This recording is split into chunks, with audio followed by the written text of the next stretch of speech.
you know his name is James Charles Dickinson? I don't believe you.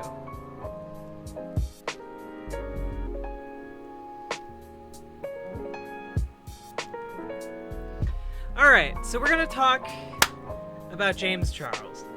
James Charles, to sum up what I said earlier, 25 million YouTube subs, one of the biggest YouTubers out there. On top of that, he has been the target of allegations by several underage individuals saying that that he texted them with sexually explicit messages and is essentially preying on underage boys. Now, one might be like, well, obviously these underage boys are just grifting. You know, they're impressionable. They see a big YouTube star. They just want to get that sweet, sweet clout after all. But then James Charles released a statement about it.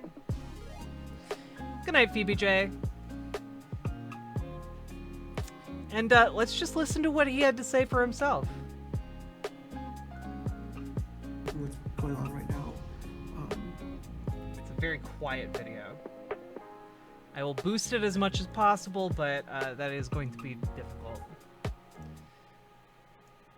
Because I owe everybody an explanation, but most importantly, I owe two important people an apology.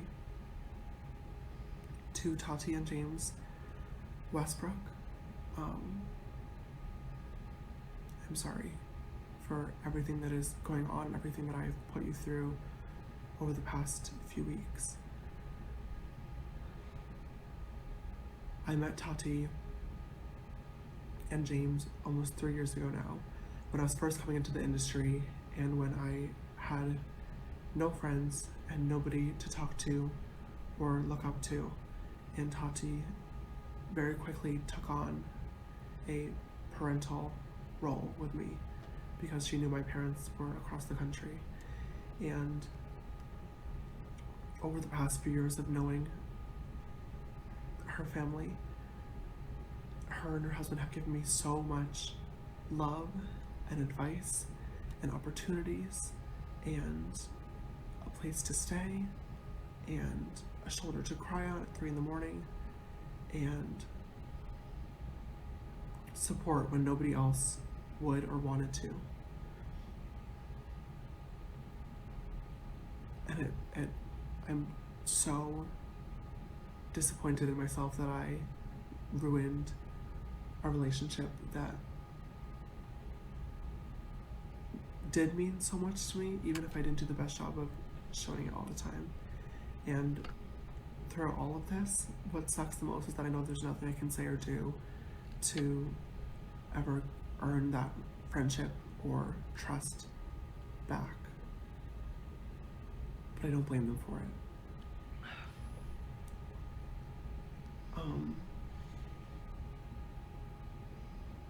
A lot of most of my career over the past few years has been about me making mistakes and trying to learn and grow from them. And I haven't always done the best job of that. I can admit that. But I have always tried. Because I know there's a lot of people watching me and that a lot of people look up to me as a role model. And I hate knowing that I disappointed not only them, but most importantly, two people that have been role models to me doing this.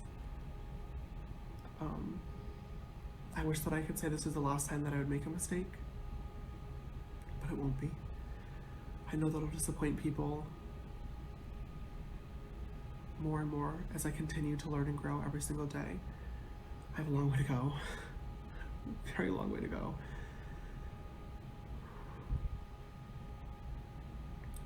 But that's okay. I'm going to keep trying my best and keep learning and growing, and be the best version of me that I possibly can be. Cool. What are you apologizing for? I'm sorry. We are 3 minutes into the apology, We have no idea what he's talking about. In regards to the Coachella situation with the brand deal and the security guard, I've already told my truth about this twice. And instead of talking about it for a third time and explaining it and going into detail and pulling up receipts, it doesn't matter.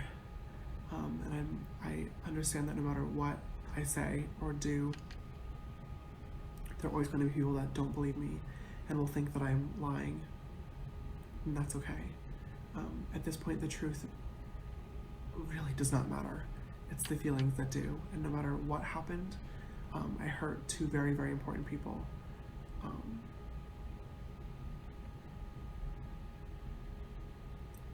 And they've been really, really loyal to me, and I betrayed that. And it sucks, and I wish more than anything that I could take it back.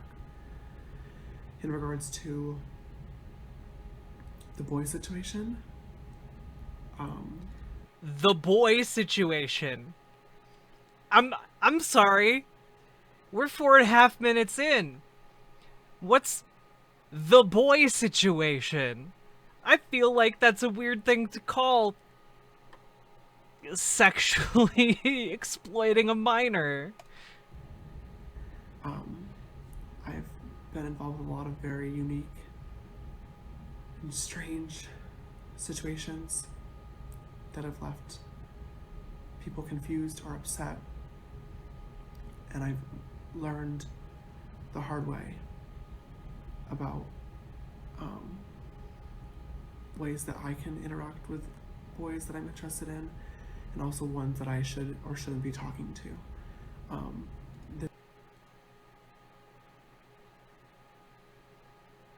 You're like, to be 100% clear, James Charles is a grown-ass man. He's like 21, 22 years old. At 21 or 22 years old, you should know that you shouldn't be, like, flirting with random 14, 15-year-olds, okay? I'm sorry. I don't think most people need a learning experience to know that they should not be trying to fuck underage kids. This is a conversation that I know a lot of people are uncomfortable with, and it's something that Yeah, okay, well, here's the other thing. He's admitting that he's sexually engaged with these minors in this apology video. You might be wondering, why is the resolution and audio so bad on this video?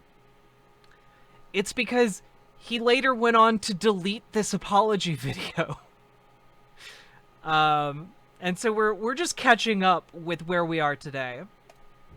should have been far more careful with bringing into the public eye, especially with the last situation that just happened. I've had to learn it the hard way, but coincidentally enough, Tati really was one of the people to sit me down and tell me how it looked from the outside, and let me know, hey, talking to these boys might get you in trouble one day. Yeah, right. it might get you in trouble flirting with underage children, yeah. Probably should just target someone your own age who's a grown-ass adult.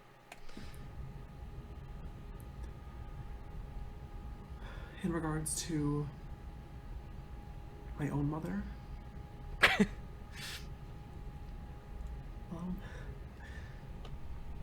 I know you want to defend me and fight for me and go off on comments, but I ask that you don't. This is Okay, it continues to go on, but you guys get the gist. Like, oh, I've changed. It's I'm different now. Yeah,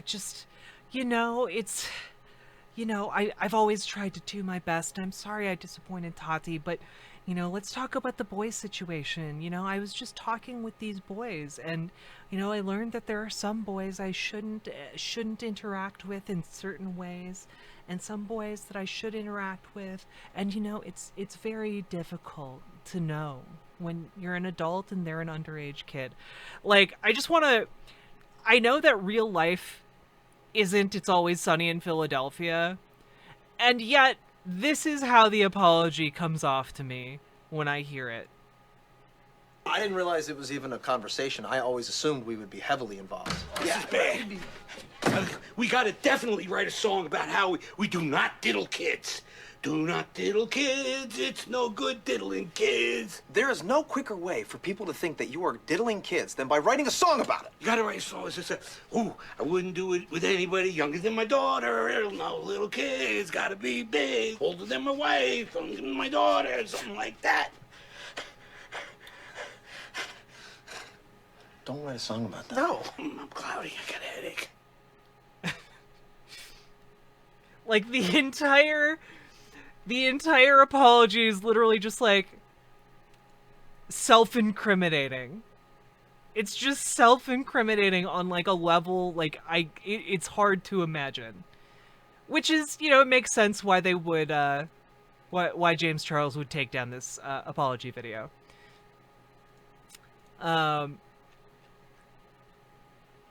Let's see. To kind of sum up, I'm quoting from an Insider.com article.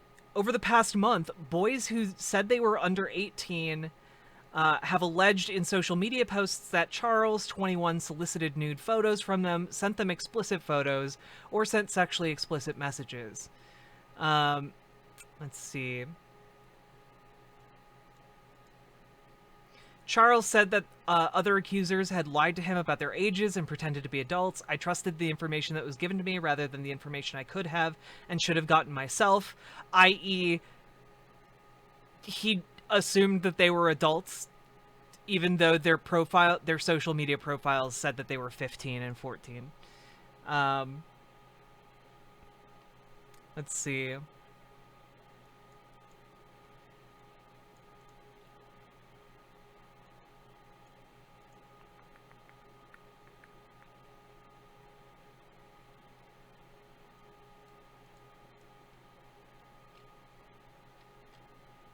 Okay, it didn't have the,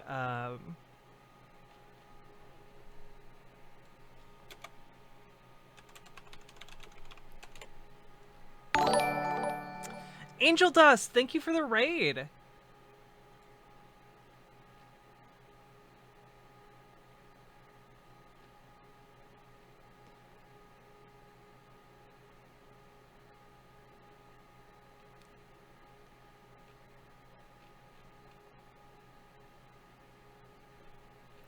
So, just as, let's look at some of these messages together, okay? James Charles, sliding into DMs. Hi, Daddy. The Artistic Makeup God, what's good? Oh, love that. Hi, not much. Just woke up. What about you? Same thing, getting ready to go on a few trips. What brings you into my DMs? Ooh, where are you traveling to? Lamau, you're hot.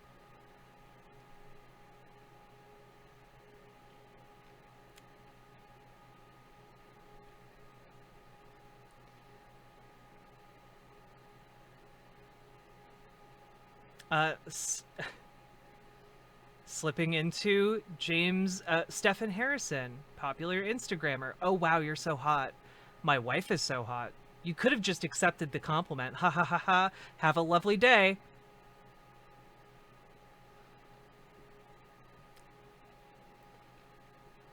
Yeah.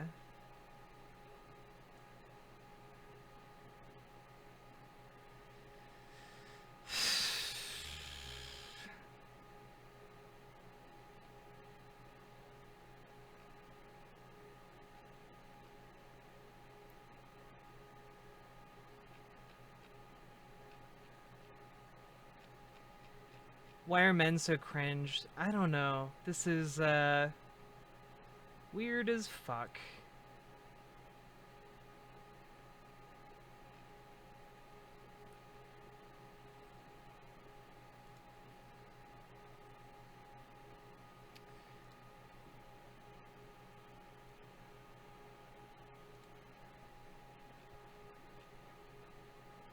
Oh, yeah, this is the actual article I was going to look at next.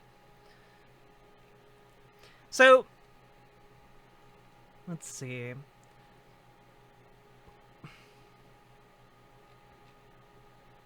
Wait, no, this is the one I was just looking at. God damn it.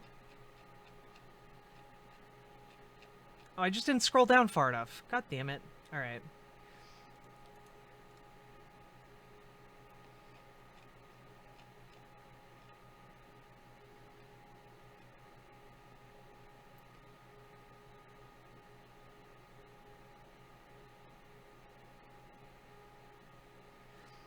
So this is James's story.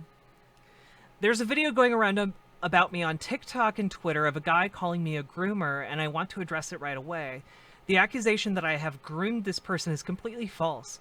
Last week I came across someone on my Instagram Explore page, saw he followed me, and added him on Snapchat. As you do.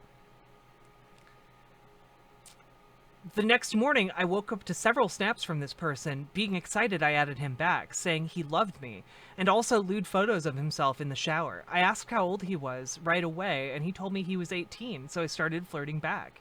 In the excitement of meeting someone I thought I could be potentially great, I didn't ask for a copy of his ID or passport. It's now clear, based on the video he uploaded, he was taking photos of me with another device and had an ulterior motive from the beginning. Later in the day, he said a few things that made me question the validity of his original age answer. When I asked him to confirm his age once again, he admitted he was 16. I told him I was really uncomfortable and apologized for flirting, and he insisted on continuing talking, say it could be our little secret. He's a fan of mine and would never tell anyone. I told him I wasn't okay with this. He started getting upset, and at this point I unfriended him. We haven't spoken since. I'm not victim blaming him or victimizing myself either, simply sharing what happened. What happened was not okay. After false allegations like this in the past, I would never knowingly engage with anyone underage and put my life on the line for a few Snapchats. Because of situations like this, instead of taking someone's word for it, I will now ask to see the ID or passport of every guy I have a conversation with. First off, bullshit. Second off, all you have to do is look at the guy's profile. Like, goodness.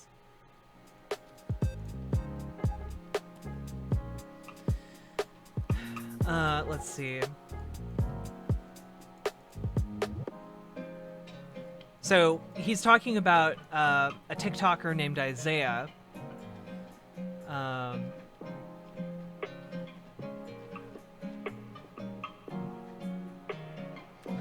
So I never told him I was 18. In my TikTok bio it says I'm 16, he said. I didn't record me saying it, just like how he doesn't have proof of me supposedly saying I'm 18.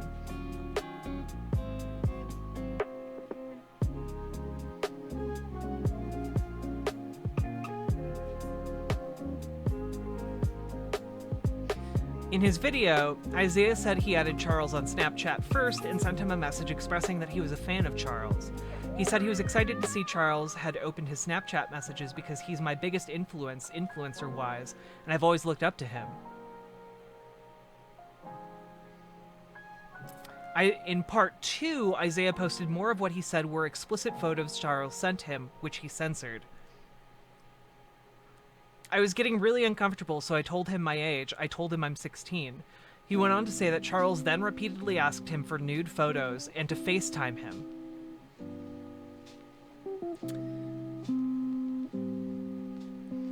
Isaiah also responded to Charles' statement with a screenshot purporting to show he blocked Charles on Snapchat. He claims that Charles never asked for his age.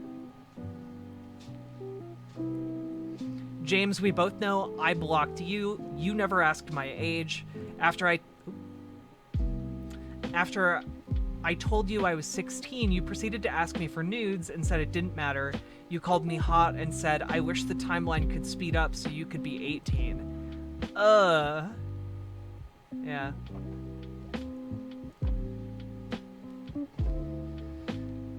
Gross. Gross, gross, gross.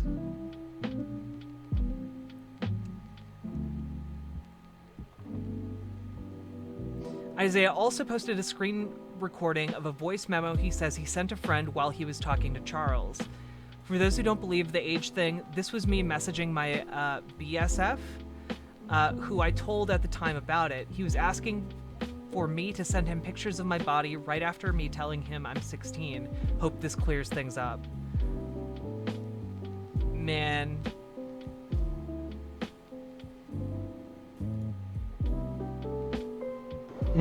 So one of my Snapchat videos want to send. So basically what I said like an hour ago was that I get what you're saying. It makes sense. I'm not gonna make any big steps yet. I'm just gonna kind of wait it out to see what goes on from here. Even though he already did it. If he asks for something again, then that's when I'll consider it. But if not, then... But he still did it. Like, that's the only problem. I don't know. We just have to talk about it more. Yeah. Also, just want to say, this is a good friend who messages back. Please stop messaging him.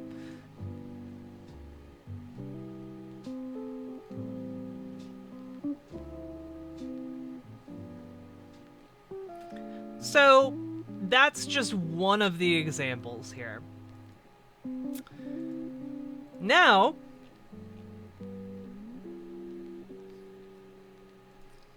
James Charles is back, everybody! How does he wriggle off this hook? He stops being on YouTube for 3 months. Yep, he made a new vid, Ugly Pie, and we're gonna watch it. It's called An Open Conversation.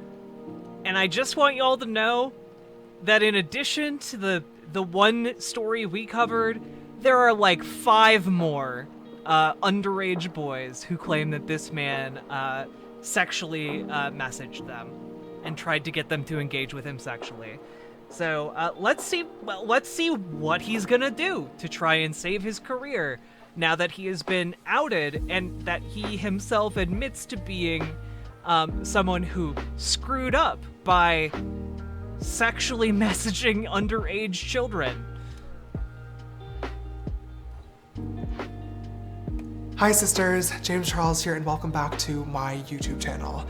First of all, wow, it feels so weird to say those words out loud. Oh my gosh, it has been a really, really long time since I've been down here in the makeup studio, but it feels really good to be sitting here today. I have missed you guys more than you could ever imagine. I hope you're enjoying your summer. I hope you're doing well. I hope you had a very happy and beautiful Pride Month. It kind of feels like the world is finally getting back to normal with all the vaccines and stuff. I got both my shots over the past couple of weeks, which has been amazing. And I really feel like there's a lot of beautiful things happening in the world right now, and I'm really looking forward to catching up with you guys today. As you know, over the past couple of months, I have been offline. After I posted my last video, which was holding myself accountable, I felt as though it was really, really important for me to actually hold myself accountable and take a major step away and do a lot of work behind the scenes until I was ready to come back. And the last 3.5 months now, I'm not gonna lie to you guys, have been really weird. I've been doing social media for almost 6 years now, which is wild to think about, but I've really never taken a long break to just be away and work on myself. So this time was definitely different for me, but I also feel as though this has been some of the most important months in my entire life in terms of personal growth and self-reflection, and I'm really looking forward to talking to you guys a lot about that in today's video. I really want this today to just be a super honest, raw. Look, I'm sorry. How is it holding yourself accountable to take a 3-month vacation? Like, what?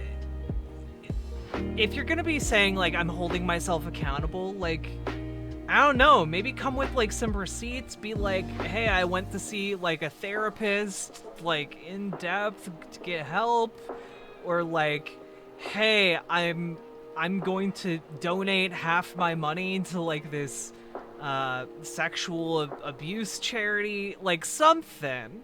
But like taking a 3-month vacation isn't like, or yeah, like go to court and admit to what you did. And like, yeah. Unfiltered, sit down conversation between myself and anybody else who wants to listen. There's a lot that I want to talk about in today's video. I have a lot of positive topics, but I also think it would be ridiculous and irresponsible to try to just come back to social media and pretend like nothing happened and move on with regularly scheduled makeup programming. So I do also have some pretty serious topics to discuss in today's video as well, being what happened a couple of months ago. I want to clarify some things that didn't happen a couple of months ago and everything that happened after I posted my video, but more importantly, talk a lot about the realizations that I've come to behind the scenes. Yeah, also, Ugly Pie, that apology video we watched before this, was deleted off of his channel because he claimed it was meant to be a personal video that he uploaded to YouTube. The music is loud. My bad.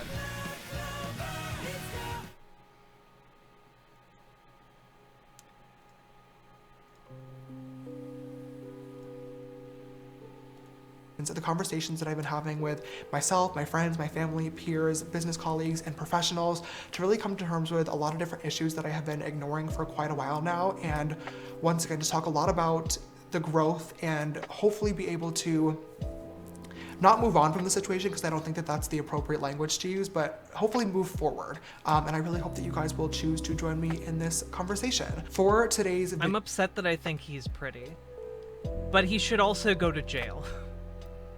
video, I really want to get ready together for a few different reasons. One being I miss doing makeup so much, and I really want to do a pretty look in today's video. But also two, when I posted my last video, one of the biggest pieces of feedback that I got was that it felt really ingenuine and scripted. And that really sucks, because that video was not scripted, but I am really bad at just sitting down in front of a camera and talking. So by the time that I, got the sentence out that I was imagining in my head after 8 different tries, it almost did become a script. And I think that we can all agree that that last video was definitely not a great one. It was a miss.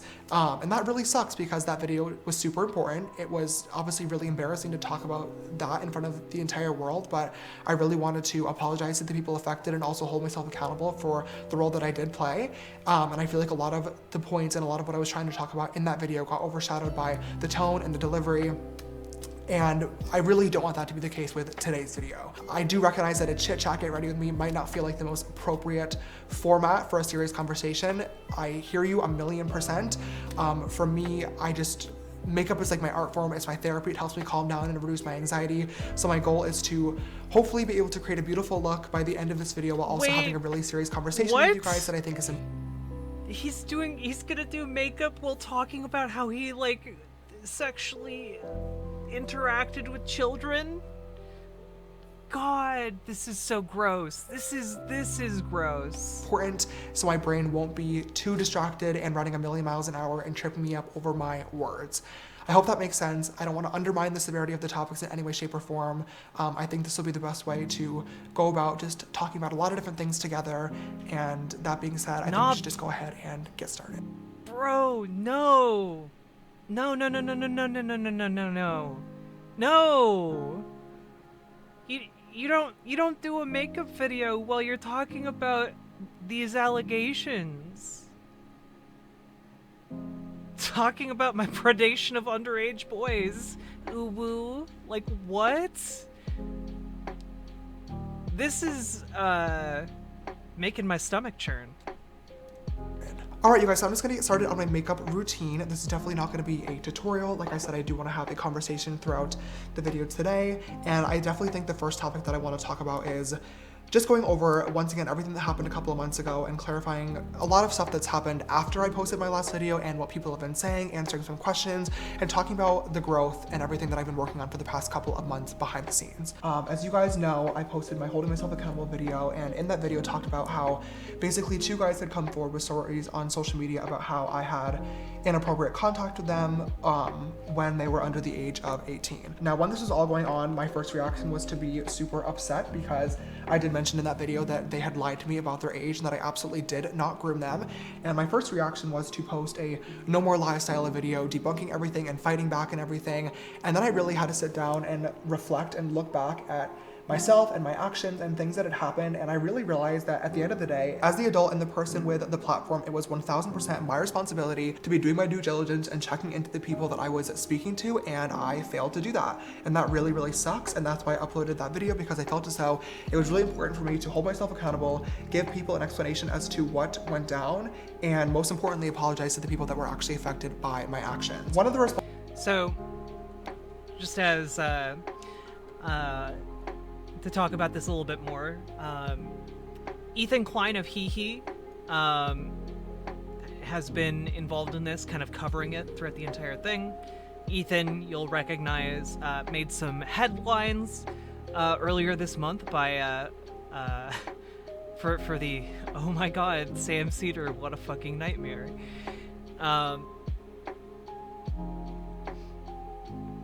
And yeah. James Charles claims he's desperate as an excuse for sexting with minors. I think the truth is more insidious and something he could never admit publicly, that he likes young boys. At this point, the police need to be involved, and there isn't really much more to say about it. I agree. Yeah.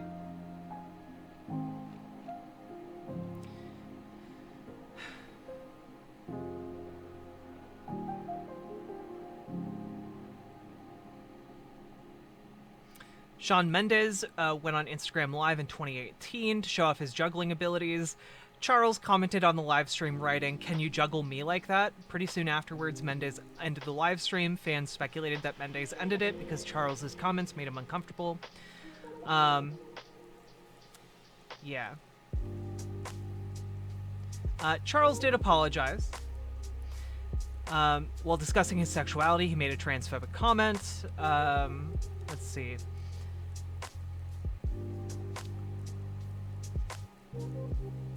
A member of David Dobrik's vlog squad, who's now embroiled in a separate set of sexual assault allegations, which he has denied.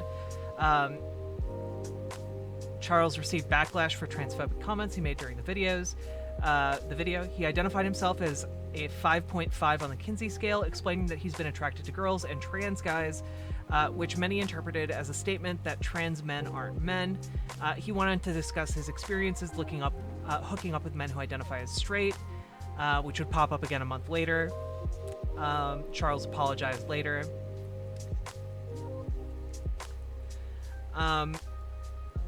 Let's see, who's accused of creepy behavior by Tati Westbrook.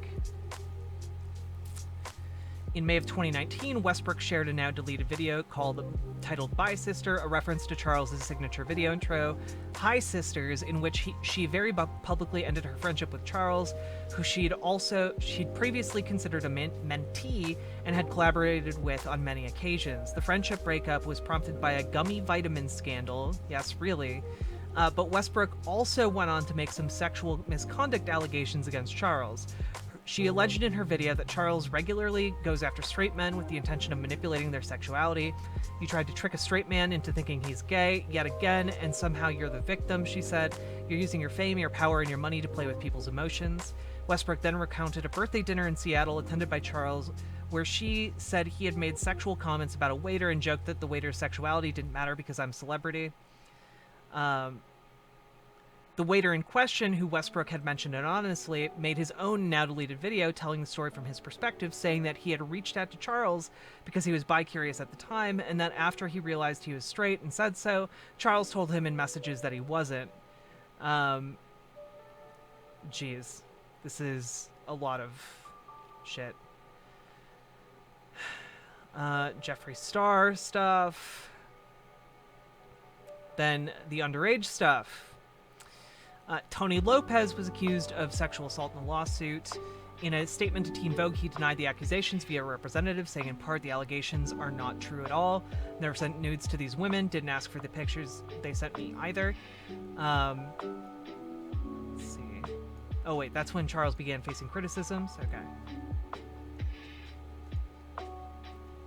Multiple underage boys started posting stories about Charles, primarily on TikTok. Let's see.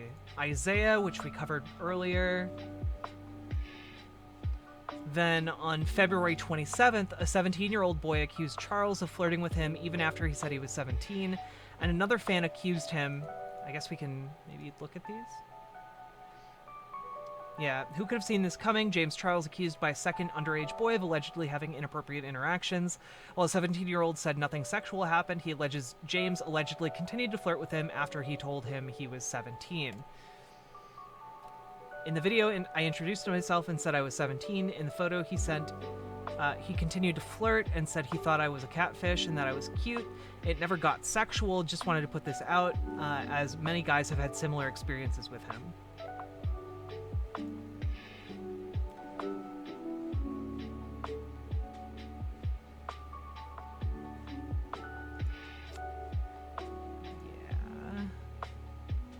It never got sexual, but it was still weird how he continued to talk to me and flirt after I told him I was 17.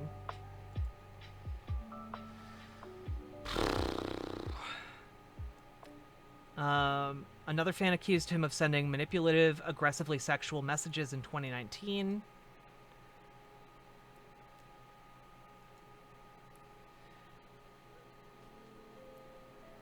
I've decided it's my turn to share my disgusting experience. Check out my thread for more.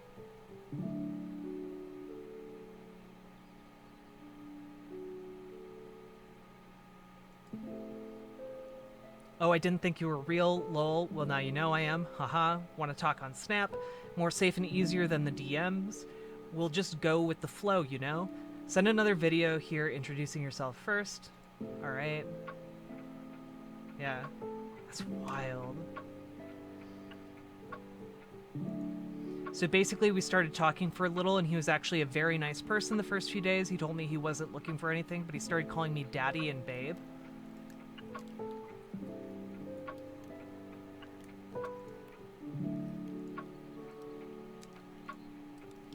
Just in case people think I'm lying about this, here's a video of my brother recorded of him snapping me because nobody believed we started talking.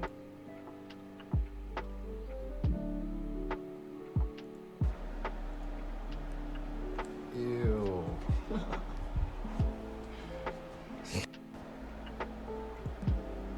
Ew.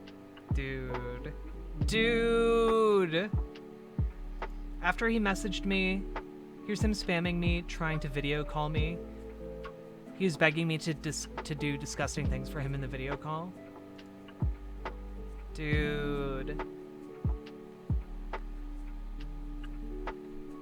Yeah, he moved to Snap because Snapchat doesn't save messages.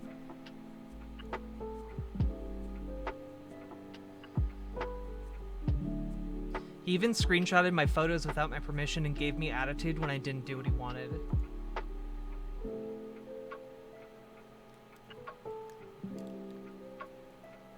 Lol, I'm shocked. Instead of leading someone on and making them all happy by calling them daddy and babe, you should have just been honest. When I told you I have bad anxiety and other issues, you still chose to lie and remove me. Whatever, James, just delete my pics and have a good one. I wasn't even being pushy. Lol, you should have seen how you approached me when you wanted nudes. Bye, man. It was cool chatting. Dude.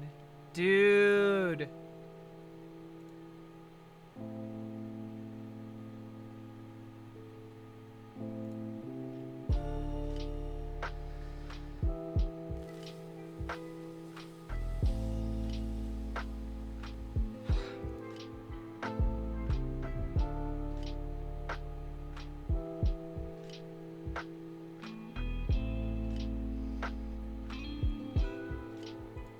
After posting his notes app denial, Charles went back to his regularly scheduled social media posting. But if he was ignoring the accusations, others weren't. A prominent critic was TikToker Silly Georgie, who shared updates on Charles's behavior, including a TikTok accusing him of flirting with a 16-year-old in his TikTok comments. Okay, you guys, I have some tea on James, and I'm not sure why nobody's talking about this. Y'all know this creator, right? I don't think you do, but he's 16 years old, and he's like really tall. He's 6'11". James Charles commented under one of his videos, putting CEO of Heights. The 16-year-old commented back with Buenvenidos, James, and James said, trying to DM you, but it won't work. Check IG, LOL. Obviously, all the comments started going off. Like, what the heck is going on? Telling him that he's 15, which obviously anyone with a brain can see in his bio. But James responded with, I love that I think. Anyways, that comment is no longer there. I don't know if that's like off-putting to anyone else. Maybe he just wants to be friends with a 16-year-old. Anyways. Okay, you guys, have some... Jesus. Now, granted, people can manipulate, like, screenshots pretty easily, but, like...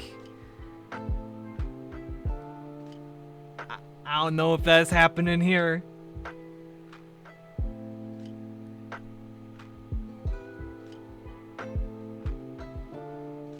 Yeah, April 1st, Charles uploaded his apology video. Confirms just 2 of the alleged interactions between himself and underage boys, and doesn't specify which 2 boys beyond referencing the time frame. So, there are several, and in the apology video, James only talked about 2. Since the apology, more allegations have surfaced or resurfaced.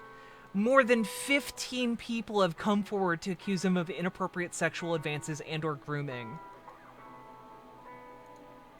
Great golly. Okay, I'm not paying money to see that article.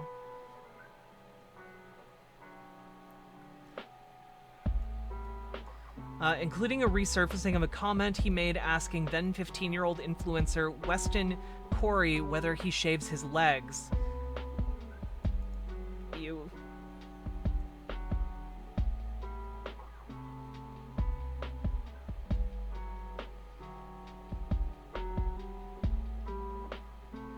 Former employees now suing him for wrongful termination and unpaid overtime.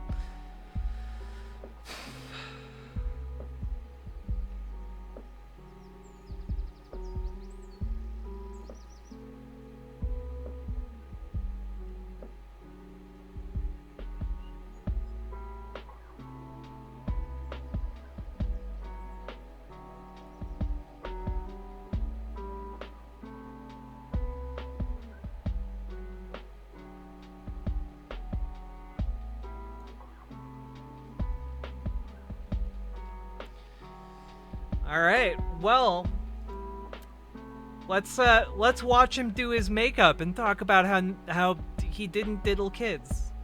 Responses that I saw quite a lot on social media and in the comments of that video was a lot of people felt like this is just another James Charles scandal that I could easily move on from like nothing ever happened.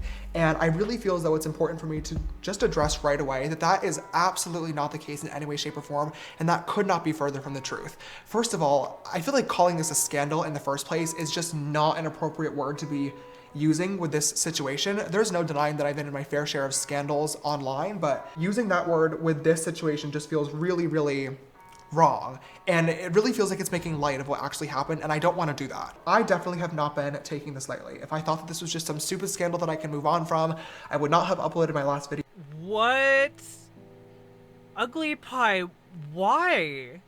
Like, unprompted? What, like, was there context to that? That's weird as fuck. Ugly Pie, like, this is also why I, like, just don't... I just don't go on to very many open panels anymore. I'm sorry that happened to you.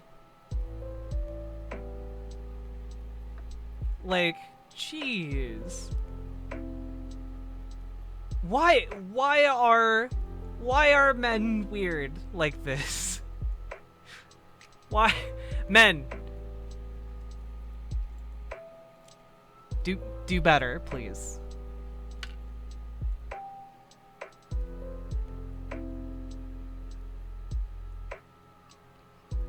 He's trying to explain to an African-American creator who is going into medicine about the systemic racism in medicine.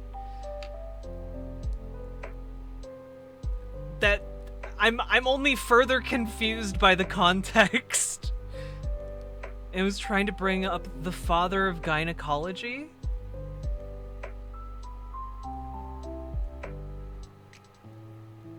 Who did horrible tests on black women?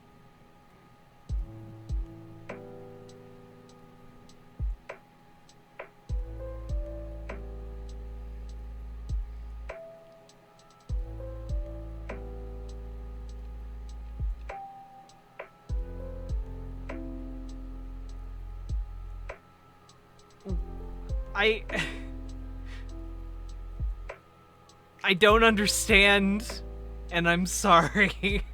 Even with the context, I don't understand. That is wild.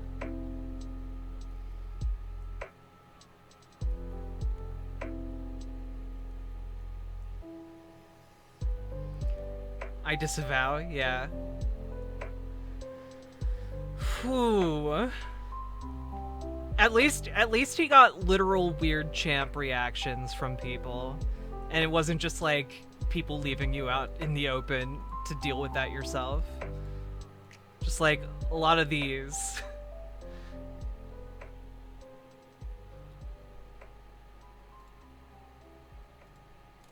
video and I would be posting on social media like nothing ever happened. But this has been the worst but most important wake-up call of my entire life for a lot of different reasons, and this is by far the most embarrassing thing to ever happen to me. I mean, if you guys have been following for a while now, you all know what happened in 2019. I'm definitely not going to get into that, but you know. Yeah, think of how it's been for me, not for the children I sexually interacted with. When that all happened, I was accused of something that I did not do, and I was able to prove it all wrong, but I did recognize that I needed to make changes, and I uploaded a video making a lot of promises to my audience and to the public that I was going to work on myself behind the scenes, and I did. I spent 2 years, you know, changing my behavior, changing the way that I went about dating and flirting with guys. I worked on rebuilding my brand and my social media presence, and now, 2 years later, that this is happening again, even though the situations are not connected, even though it's a different thing, it really looks as though I have made no progress. I haven't listened, I haven't learned, and that sucks so much. I really feel like I let down myself. I feel like I let down my team, my friends, my followers, everybody who's been by my side supporting me and even defending me over the past 2 years from everything that went down beforehand. I now feel as though I have made to look stupid, and that is quite literally the most— Yeah, did you get an apology, Ugly Pie? Did you get like some acknowledgement of how weird that was?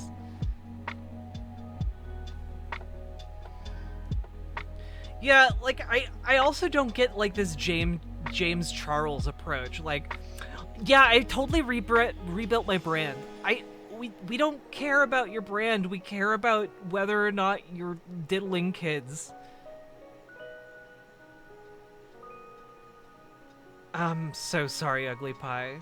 Thank you for sharing, and I hope that us knowing and like getting upset on your behalf helps a little bit.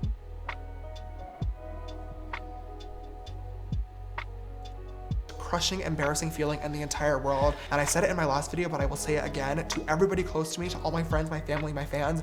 I am so sorry for disappointing you guys and letting you down once again. You know, as scary as it is to think about, I've also come to terms with the fact that this isn't just something that I can move on from. I am aware that, you know, no matter what I say in this video or 10 videos down the line or a year's worth of videos down the line, these stories and accusations are going to follow me for the rest of my life and the rest of my career, and that sucks so much. It's not even— Okay, this is a real side tangent. Never do makeup while you're wearing a turtleneck, guys. Don't do what he's doing in this video. If you do makeup while you're wearing a turtleneck, you want to do makeup kind of down your neck a little bit so that it blends well. Yeah, you're gonna stay in the shirt with foundation. Exactly. Funny, and it's so horrifying and embarrassing, but at the end of the day, it's my own fault and my own responsibility to, you know, take accountability for what I did. I want to be held accountable for what I did do, and all I can hope is that whether it be, you know, weeks, months, years down the line, I'm able to showcase my growth in the person that I really, really am. Now, like I said, obviously I have absolutely no problem holding myself accountable for things that I did do, but I also do think as creators, or not even really creators, as human beings, we should also be able to defend ourselves on things that we didn't do. Now, when I posted my last video holding myself accountable, I mentioned that I was gonna be taking a break from social media for a while and wouldn't be responding to anything. And quite a lot of people took advantage of my time away and really ran wild with all sorts of stories. Yeah, think of how people were taking advantage of me for taking a break off of social media to think about how I kept diddling kids. Like, goodness. Videos and allegations that made this situation a lot worse. I do want to take some time in this video today to just shed some light and further information on some stories, you know, that either did or did not happen and that I saw being spread on social media while I was gone, because I think it's really important that you guys have the full picture of what actually went down. There was basically one drama channel on Twitter that started a thread and started compiling a list of anybody that said literally anything about me on social media. And after what felt like weeks of somebody new coming forward every single day, it eventually became the 20 victims of James Charles. I'm not gonna go through this list one by one because I know that nobody wants to sit here for an hour listening to me talk about this, but I do feel as though I have to say something because I am just not comfortable with this video or really any video moving forward allowing anybody, let alone my followers, to think that there are any victims of James Charles, let alone 20 victims of James Charles, because that is completely, unequivocally not true. Now, when I say that literally anything and everything was being added to this— So how many victims of James Charles are there? Because you explicitly made an apology video where you acknowledged 2 of them. list, I really do mean anything and everything. There were a few different influencers from TikTok that slid into my DMs or I slid into their DMs and had a 5-minute conversation with them until asking their age or sexuality and then completely stopped responding. There were guys that I matched with on Tinder last year and they had their ages set to 18 or 19, so I talked to them and flirted with them for a while because that's the whole point of an adult dating app until I realized that they were lying, so I blocked them and nothing further happened. One of my own friends is on that list simply because we filmed a TikTok together when he was 18 and the drama channel that was posting this just decided that I groomed him. You know, there's a guy from my high school on that list because he made a video about me, and as annoying as it was, at least in his video, he fully said that it was completely consensual, that we were both grown adults, and that he was only posting it for clout. I can at least appreciate the honesty, but the problem is when it was reported on Twitter, it was a fan comes forward about James Charles forcing him to do blah, blah, blah, blah, blah, which is just so far from what was even said by the person that actually made the video in the first place. But the worst part about all of this is that on top of— Oh, good night, Tin Fern. Like, James, we literally have a video of you sending a picture with the, like, your mouth open trying to take a dick from a 17-year-old. Like, what? Like, we got the receipts, James. How are you gonna talk your way out of this? You're just lucky none of these people are pressing charges. If you were really contrite, you'd just like turn yourself into the police and confess. Jeez. Of all of those situations, there were countless videos posted that were completely fake. I'm not talking about somebody unsent a message or somebody took something out of context. I'm talking about conversations that fully never happened. Oh, irked? What? Okay, this is the first I'm hearing of this. Virgil Texas was accused of grooming and sexual assault. Not just the one time, but this is the second time? Wait, is that why, like, Virgil's been, like, in the wind for, like, the past year? Brianna Joy Gray put out a statement?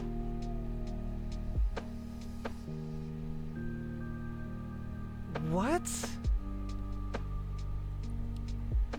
Hey, Nero Sludge. Demon Mama covered it? Yeah, the Chapo Trap House, Virgil. Yeah, this is the first time hearing about it. I was genuinely curious last year when Chapo Trap House was, you know, still good, what had happened to Virgil. Because, like, he just was gone for long stretches of time. I had no idea it was because he had accusations of, like, grooming children. She did a whole drama mama about it. Yeah, guys, I have no idea what you're talking about, so any details you want to send my way about that are appreciated.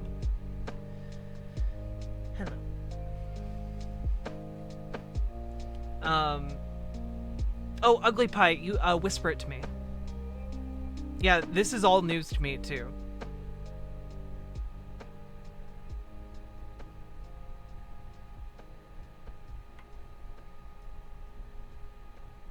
What did the rest of Chapo say? As far as I know, the rest of Chapo didn't say anything.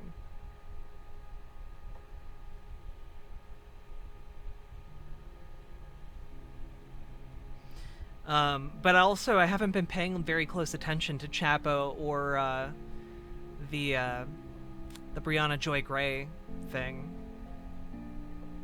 Like, I don't know, Chapo kind of imploded with doomerism after the 2020 election. And that I fell into that for a while, and then I started my Twitch channel and decided I'd get off that doomer pill.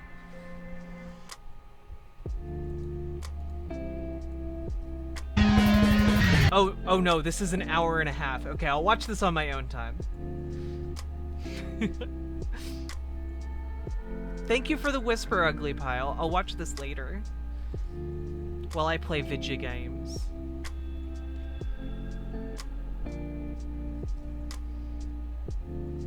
They became tanky-like? Yeah, they did. Also, I don't like Brianna Joy Gray. Yeah, Danny Boy, well, like, it just, like, devolved into, like, doomer takes, and then, like, Matt Christman drunkenly talking about philosophy in like the most ludicrous ways, like just esoteric philosophy, and I was just like, I can't watch this anymore. I really liked it when they were talking about like solidarity and standing with workers and like, you know, actually pursuing socialist goals, and then they just like gave up immediately. If someone does something terrible, can they ever get redemption? Sure. I mean, it depends on the terrible thing, right? Like, I think it's reasonable for society, for example, to be on edge around people who have diddled kids.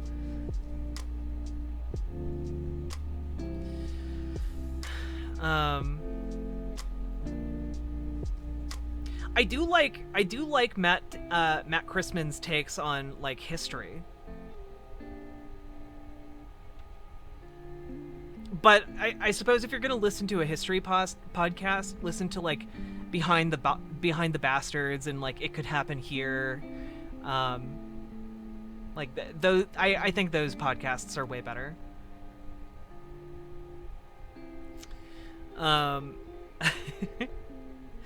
But yeah, I mean, it makes more sense. Also, like Amber on Chapo Trap House is like I dislike her intensely. Every time she comes on the show, she has like weird transphobic tanky takes. Like, we need to stop talking and supporting these trans people because it's off-putting to the working class. Like stuff like that. I'm just like, go fuck yourself. Oh yeah, Amber on Chapo has a lot of turfy takes. What's a tanky? The practical definition I use of a tanky, feminist nonconforming, is a someone who claims to be a leftist, someone who enjoys the aesthetic of leftism, but is okay with authoritarianism and fascism, as long as it has the aesthetic of leftism.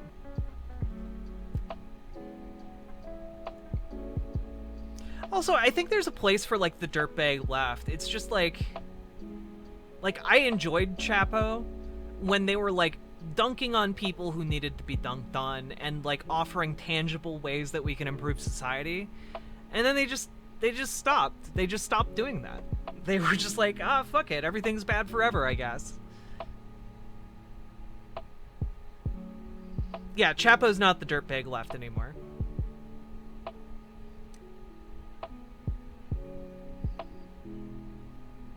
Yeah, like, tankies are, like, authoritarian leftists who are like, yes, Stalin was good and did nothing wrong.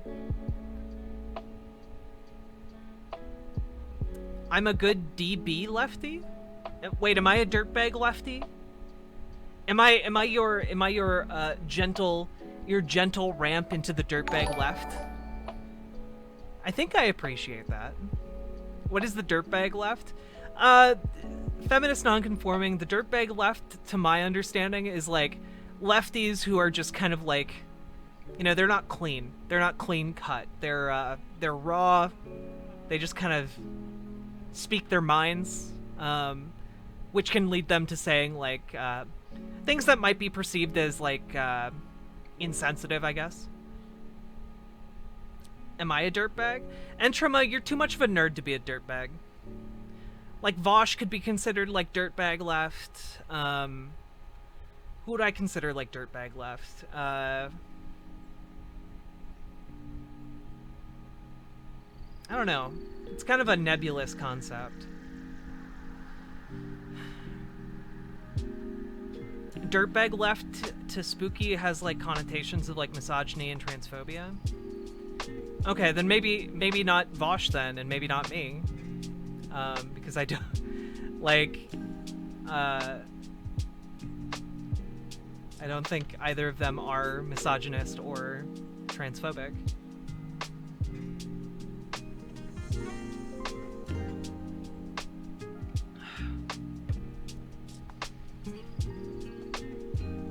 Would Mike from PA be a dirtbag lefty? Honestly, I don't know enough about Mike from PA's, like, internal politics to know, like, what his politics are iconoclast. Like, every time I've watched Mike from PA, it's been people, like, coming in and calling him, like, a racist for something that happened that I don't know anything about, or, like, him going off on a rant about how supporting charity makes you a neo-lib. Unless he agrees with the charity. So I find his, at least from what I've seen, his politics seem very incoherent to me. Like, Mike from PA, I guess, would more closely align with, like, the Jimmy Dore left. Which kind of doomer lefties.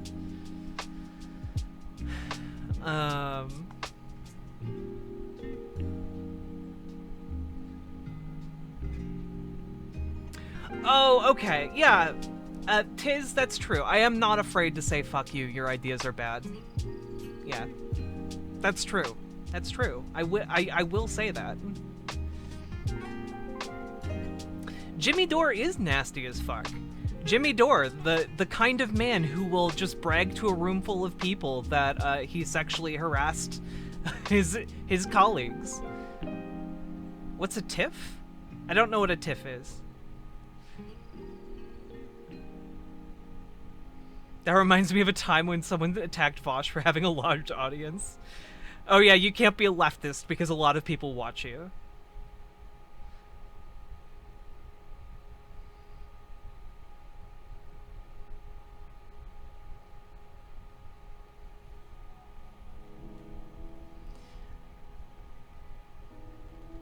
I don't know. Mike from PA, I don't know. Maybe you're right, hypocritical Luddite.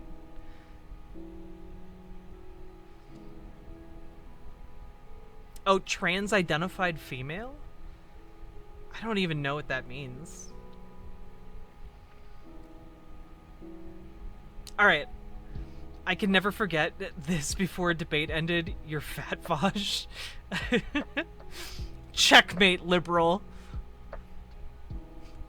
Have you considered that you are fat?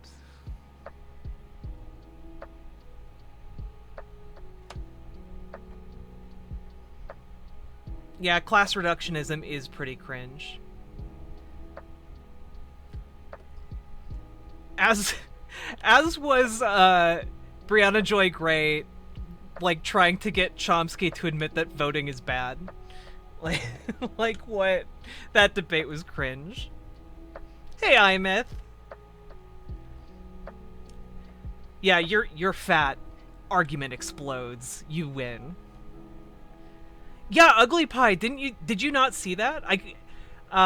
There was an episode of the Bad Faith Pod where they got Noam Chomsky on, and they tried to, like, do a gotcha on Noam Chomsky, and Noam was just like, no, you should go vote for the lesser of two evils and then organize the rest of the time. And they, like, just mauled for, like, an hour about it.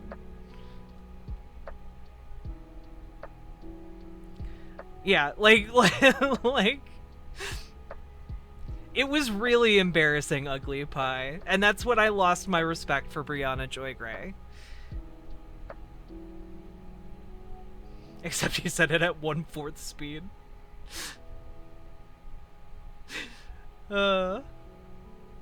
Wait, what laws would I like to see passed? I'd like to see postal banking reforms. I want to see postal banking brought back and used as a vehicle to invest in, like, black communities, minority-owned businesses, and also specifically have loan programs for democratic worker co-ops. And I want to have housing first policies imposed on a federal level for every city in the United States.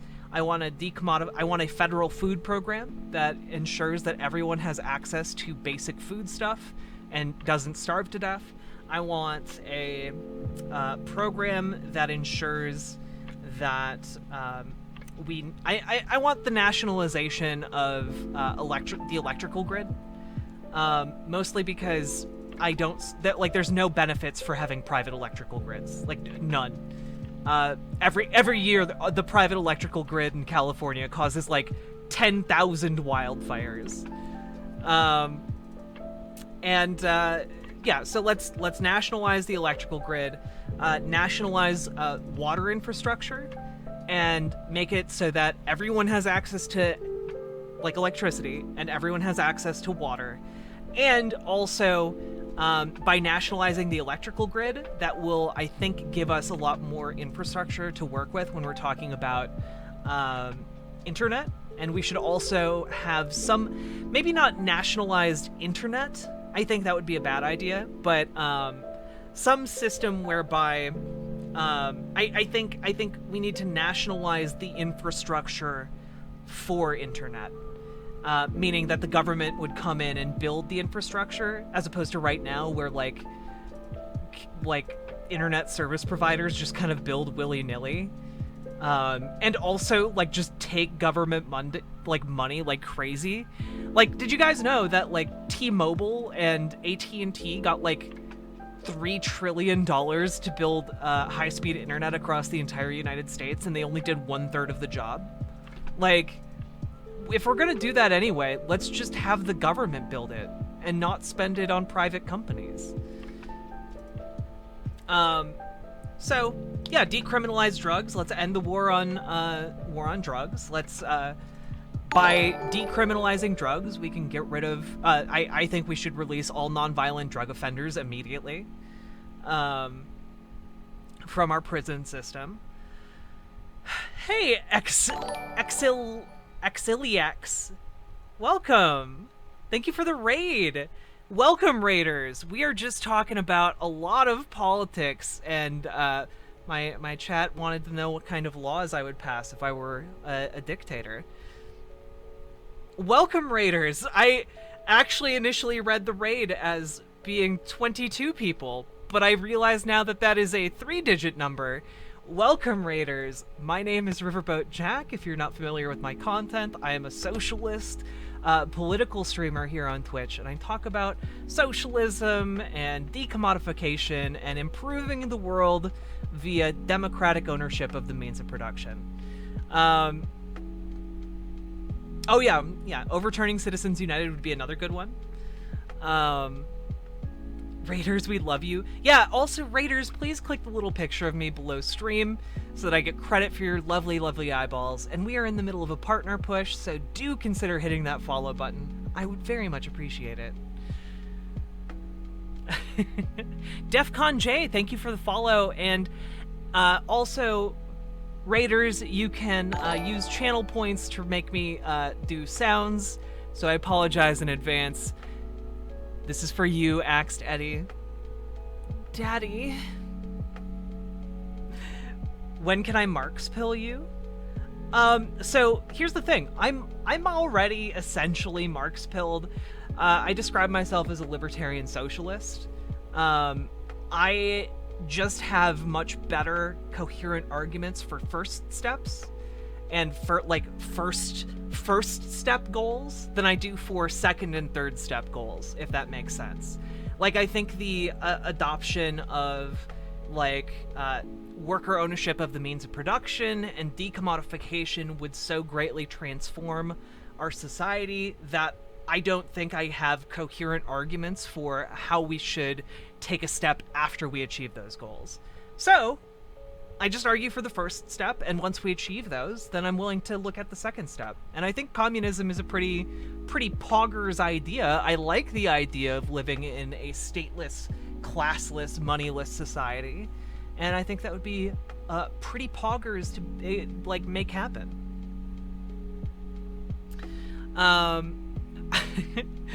Librew, thank you very much for the follow. Or Lil Brew, Punky Gal, oh mommy, and Archangel DeCobb, Daddy. Good night, Ashley. Get good sleep.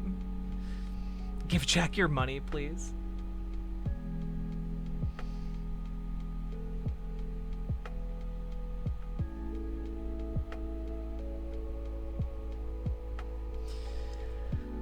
Your views are like exactly how I feel. Finally a streamer I vibe with. Yeah, Ugly Pie.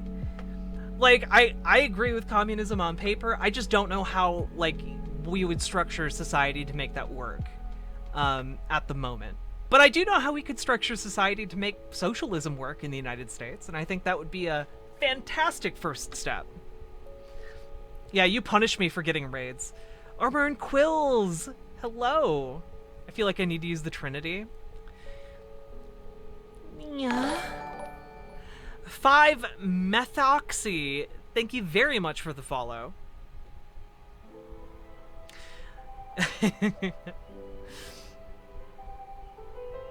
Yeah, like, I want to get there too. I honestly think that, like, the way people conceive of communism working now, I think it's gonna be greater than we could possibly imagine, you know? What's the difference between socialism and communism? Feminist nonconforming, here's the distinction I make is that socialism involves the workers owning the means of production and a significant degree of decommodification, whereas communism is kind of like a next step where on top of that, like the commodity form kind of fades away along with the state itself. So you just no longer have states. Like, you wouldn't have the United States anymore. That just wouldn't exist. And you wouldn't have money anymore. People would just have the goods and services that they need. And I think that would be great.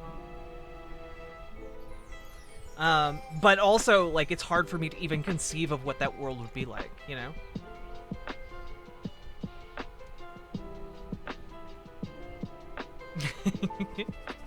Yeah, communism based. So UFP? I don't know what UFP stands for.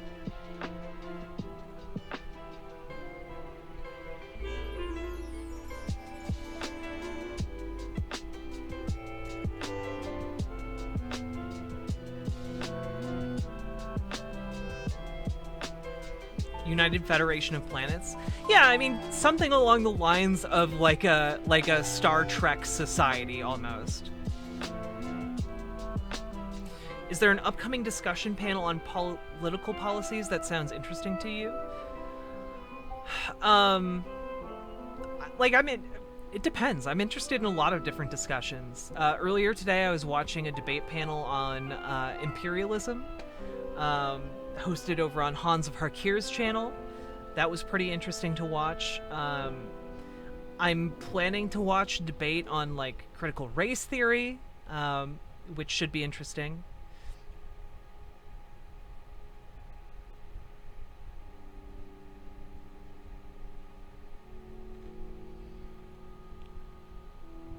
Yeah, and, like, here's the thing. I think we have a better chance of achieving communism if we don't skip socialism.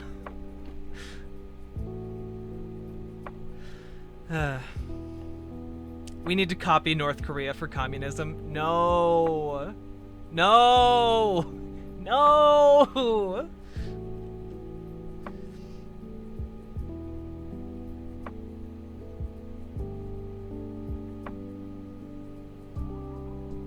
When is the critical race theory debate? It's not on my channel, and it's not, like, I'm not in it, so... It was between Vosh and, like, someone else. Submitted Vosh's debate on CRT today. It was pretty good how he differentiated between Robin DiAngelo's garbage and academic CRT. Well, yeah, like...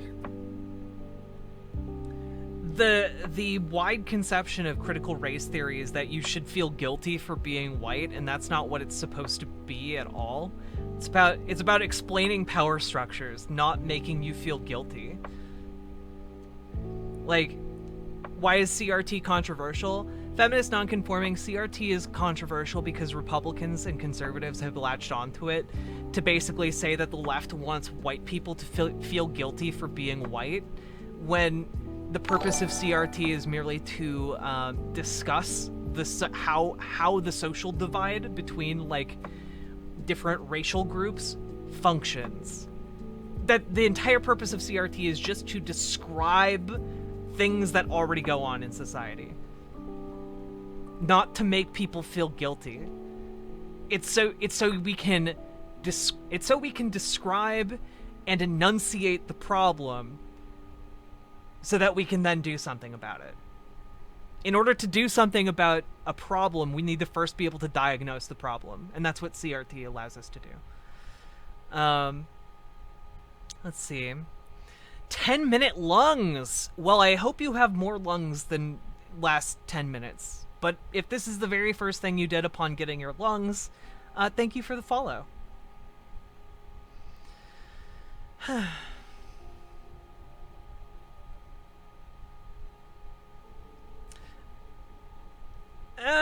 Look, my opinion on this is that any class movement has to take into account differences in how the working class is treated.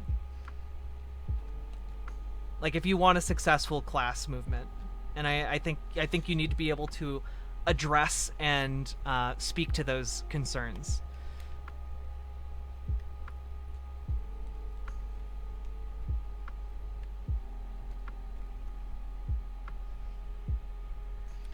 Anyway, we just got really sidetracked talking about like different policy positions and different ways that we could do things. That's the class struggle defined, though. We can't talk about class if we don't talk about class. Well, yeah, exactly. We can't talk about how race is treated differently if we can't talk about race. So we need to be able to articulate the problem in order to actually do something about the problem. And that problem exists within, like, the class as well, so we need to understand the working class in order to, like, form an effective coalition.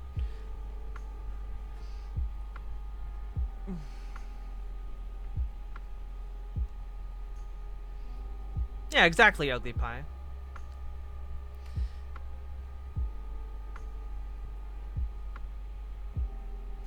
Yeah, conservatives think CRT is when only white people have to go to a seminar for Raytheon. So, yeah, decommodified internet, healthcare, housing, at the very least, general food products. I think these things should all happen alongside, like, postal banking, investment in democratic worker co-ops, and also, this is my big one. I think that if a private business fails, if it wants to get a bailout to continue operations, it should get that bailout only under the condition that it becomes a democratic worker co-op. That way we have small democratic worker co-ops, and then we have change coming from the top as well, kind of crushing private ownership of the means of production between them. And I think overall that would be a very effective method at transferring our economy slowly into the hands of the working class. And it's something that I think a lot of conservatives, because I floated this idea of, like, failed businesses have to become democratic worker co-ops to several conservatives.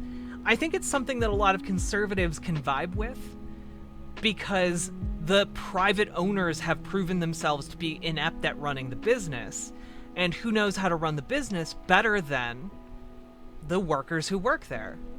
Yeah, you crush the private ownership in kind of this top-bottom vice, economic vice. And the idea would be that you put these systems in place in such a way, like the Consumer Protection Bureau.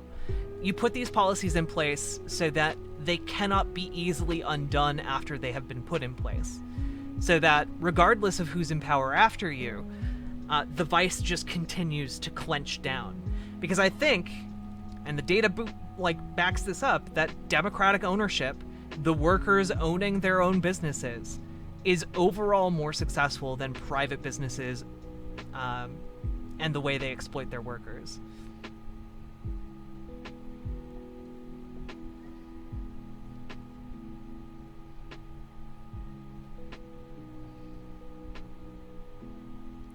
Well, like, Skanky Opinions, I think I understand what you're saying, but I think that if you ignore certain problems aren't always addressed by class. There are certain distinctions within groups that we need to be able to understand and articulate and address that aren't necessarily addressed by a class-only perspective. And we, such as, well, like gender relations for one, like gender or, again, race. I think that there are things that have been baked into our current socioeconomic conditions that we need to be able to address on their own terms, outside of class, because of the way like history and the way history and culture have developed. It's under my clit. Thank you very much for the follow.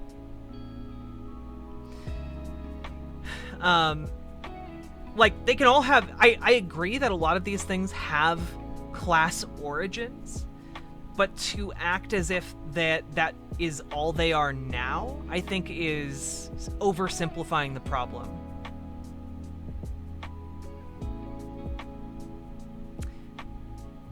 That said kilt and not clit. My bad! My bad! Oh no!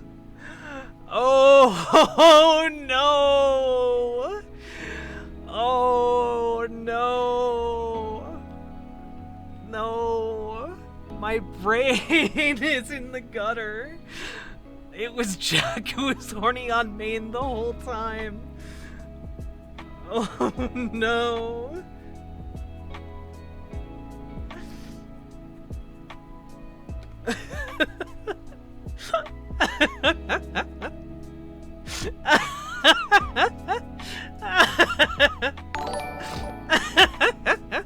It's under my kilt. Thank you for subscribing with Prime in the middle of my shame.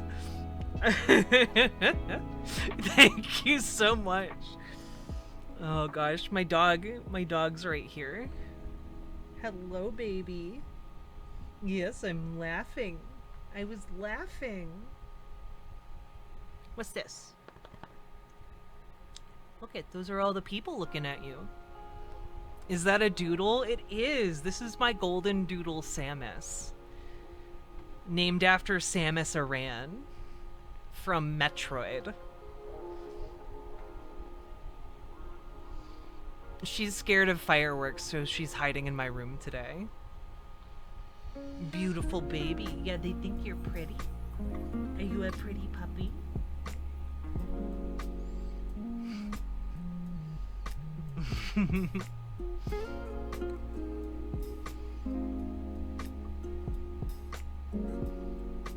Skanky opinions, I think falling into the idea that recognizing differences between gender and race, etc., and like the historical differences between these groups that have been put in place by the socioeconomic conditions of our world, I think is a recipe that dooms us for failure because it leaves us vulnerable to those divisions if left unaddressed.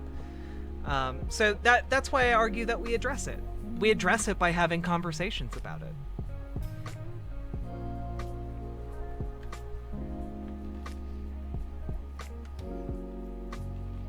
You lay down.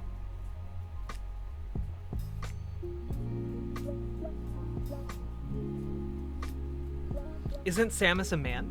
No, Samus in the Metroid games is a woman.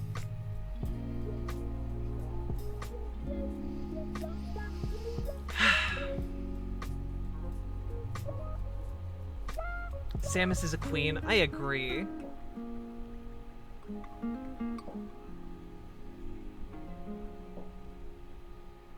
Clip it and ship it. Jack's greatest blunder. Oh no! Samus is part alien.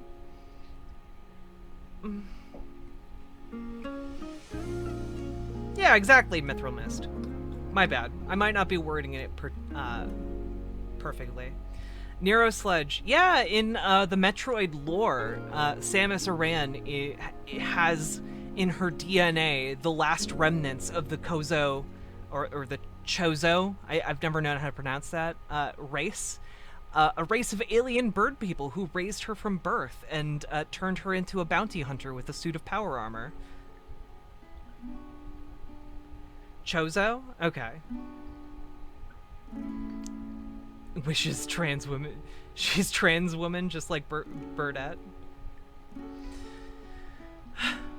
Yeah, you have to have intersectional solidarity. And honestly, guys, I don't think intersectional solidarity is all that impossible to achieve.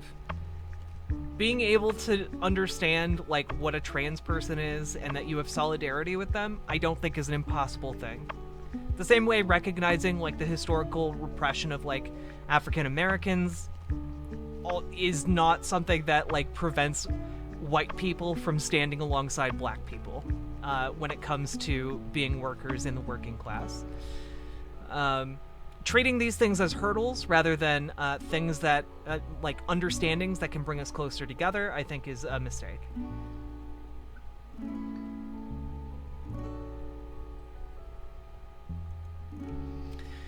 All right. All that being said, we've been talking tonight about, we talked a bit about January 6th. We went over a very good documentary that the New York Times put together called The Day of Rage, which I highly recommend everyone check out. It, especially if you're going to talk about, like, January 6th or, like, talk to Republicans who think that, like, oh, nothing bad happened that day. I'd like to hear more people talk about personal identity from a legal sense and philosophical sense. That's interesting. Can you elaborate on that more, iMyth?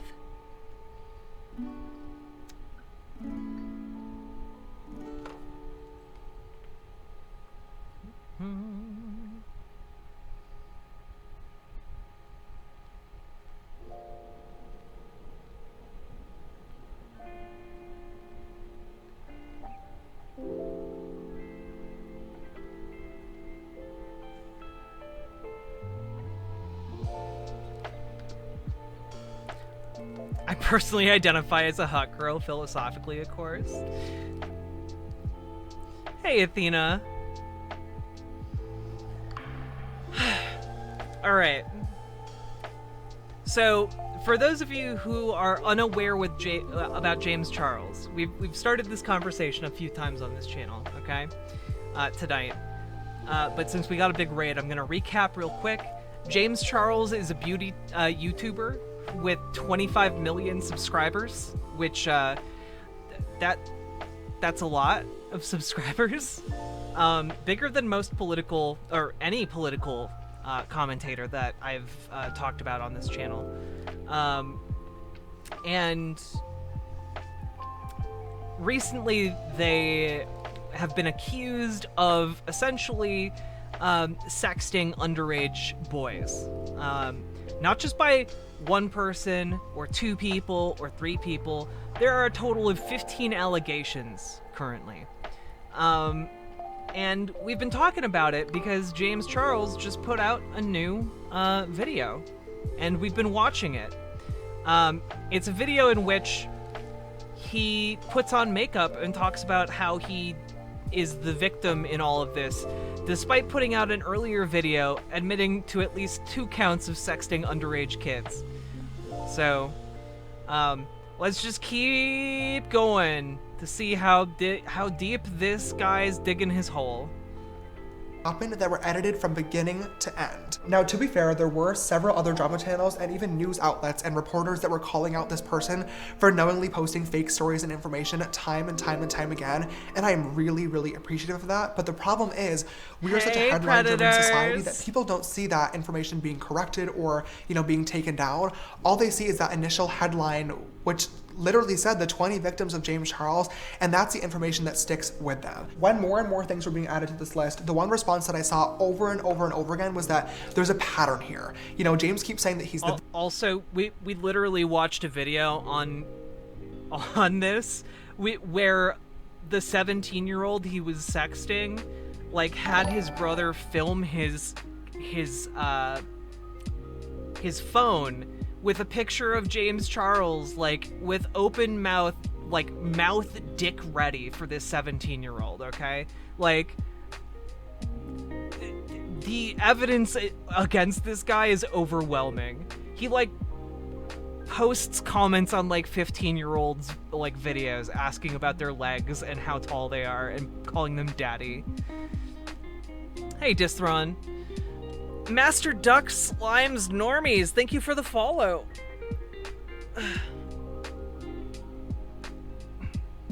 So anyway, he's just gonna do makeup and talk about how victim. he's the He keeps saying that victim. these people are lying to him or taking advantage of him. All these people can't be working together, and where there's smoke, there's fire, so obviously something is going on. And I 1,000,000% understand exactly why people are saying that, An because open conversation on how to groom kids.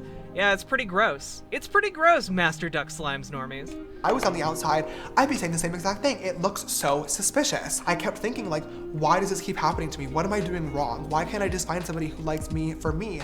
But I finally realized, and like I talked about in my last video, Why can't I find somebody who just likes me for me? You know, someone who's like, I don't know, maybe don't go after underage children. Maybe that's the solution here. A wild idea.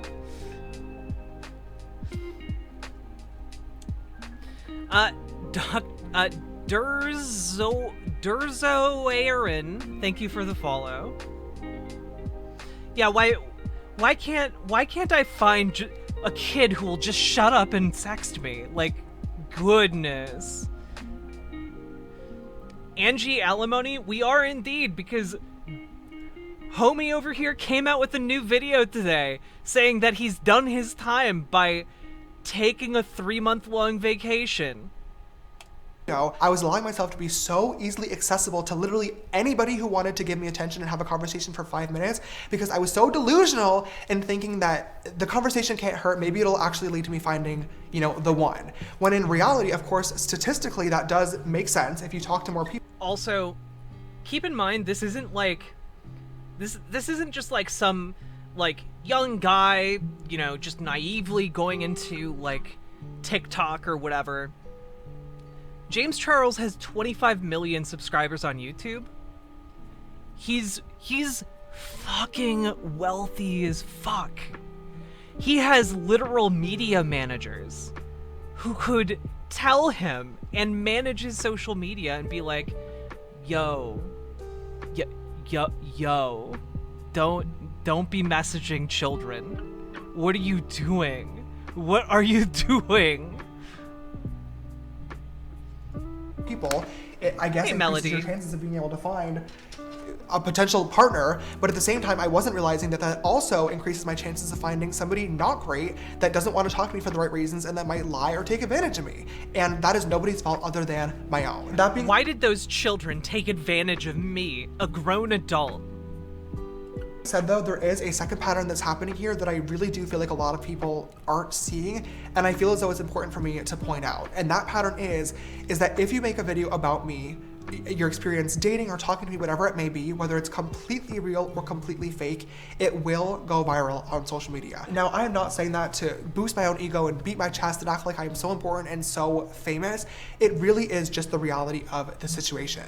If you look at the people's profiles who have posted this content, all of their videos have 1,000 views, 2,000 views, maybe 10,000, but then all of a sudden, Well, my Archangel, be experience nice with to James the Charles, straights. whether it be completely real or completely fake, has 6 million views. And at this point, it's literally become a trend to post screenshots of conversations, not just with me, but with everybody. And at this point, dare I even say, like a meme to post your experience talking to James Charles. Now, once again, I have a pretty good solution to this, and it's called James Charles, stop messaging underage children. That's the solution to this problem. recognize that this is my own fault. I wish more than anything I could go back in time and stop myself from making all those jokes about straight guys years ago and talking about dating and how I was single and how I wanted a boyfriend so badly. Like, I wish more than anything that I kept that private. Unfortunately, at this point, there's nothing that I can do about that other than just be better moving forward. But at the same time, I'm still a human being that deserves privacy and respect like everybody else. You know, it's one thing to have a super innocent and casual 5-minute conversation with somebody on Instagram DMs or a dating app, and then to scroll on your For You page an hour later and see every single message that was sent. It already feels really, really violating and dehumanizing, but at the same time, once again, it's my own fault, and that's just what happens with having a platform, but now we've gotten to No, it's actually not what just happens when you have a platform. Now, here's a great example. On my Instagram, I have like 11,000 people who follow me. I get a lot of messages every day, like a lot of messages. Guess what? I don't respond to them unless they're people I know or they're businesses reaching out to me.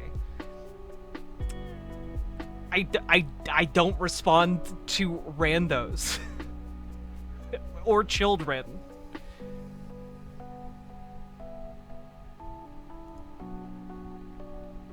Yes, Athena, James Charles is seriously complaining about not being able to find a good partner because he keeps messaging children. Yes, that is actually exactly what he's complaining about. Yeah. to a point where people are completely faking conversations from beginning to end. Well, it's under my hilt. People want to date them because it's a power thing. Or they're, like, sexually attracted to children. It's one or the other.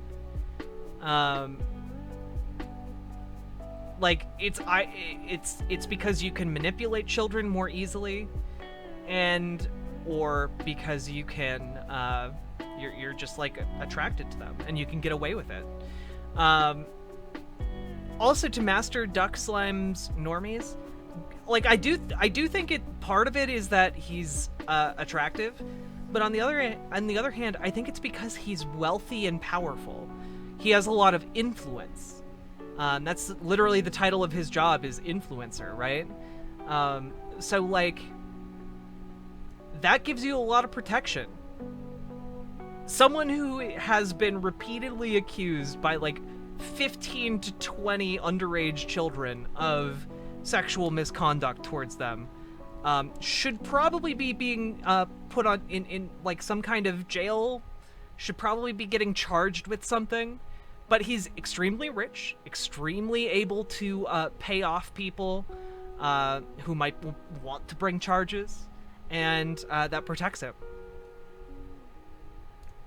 That contain incriminating content, and they're going really, really viral, and nobody thinks twice about them or knows what to believe. And that's what's so horrifying about this trend, and it has to stop. And when speaking of this, I think it's really important for me to clarify as well that in no way, shape, or form am I trying to...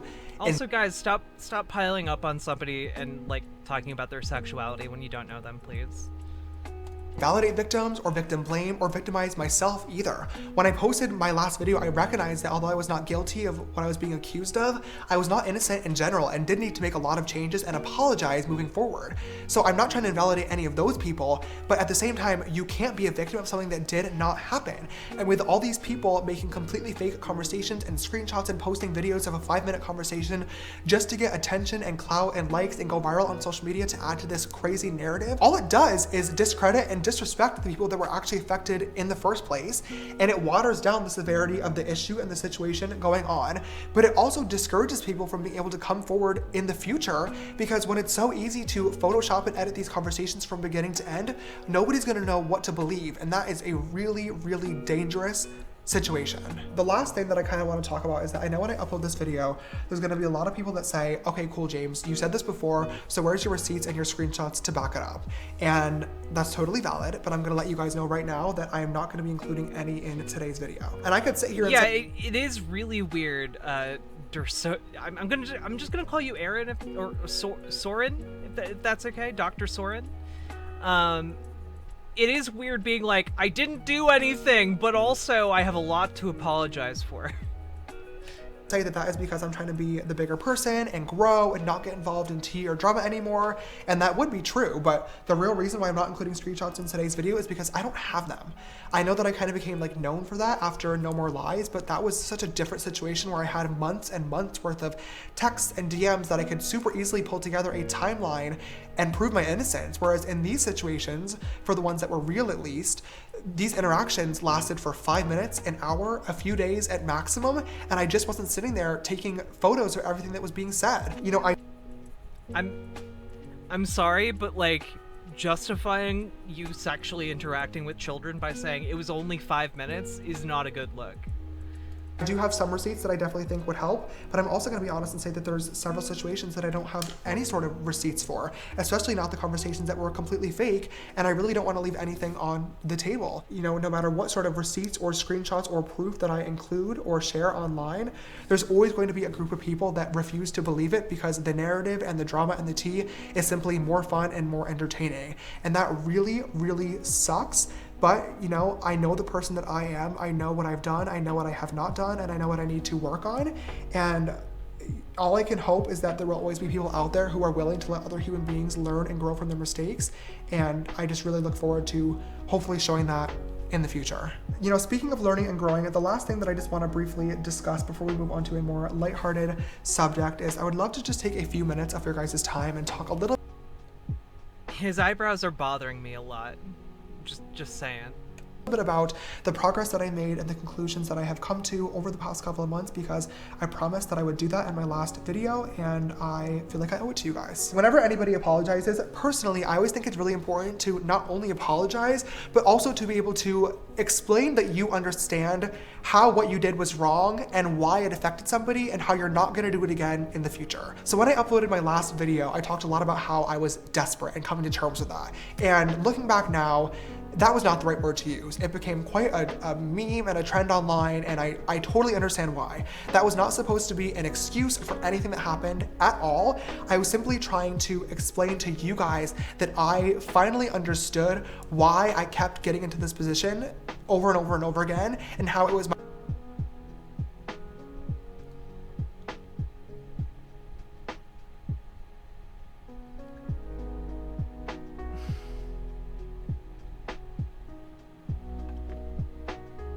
if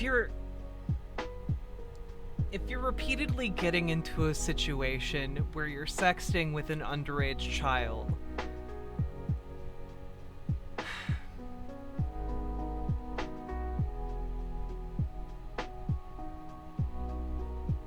Draco Wrath, no, that's not weird at all. Yeah, is this video convincing anyone of anything? Like, again, I do have to reference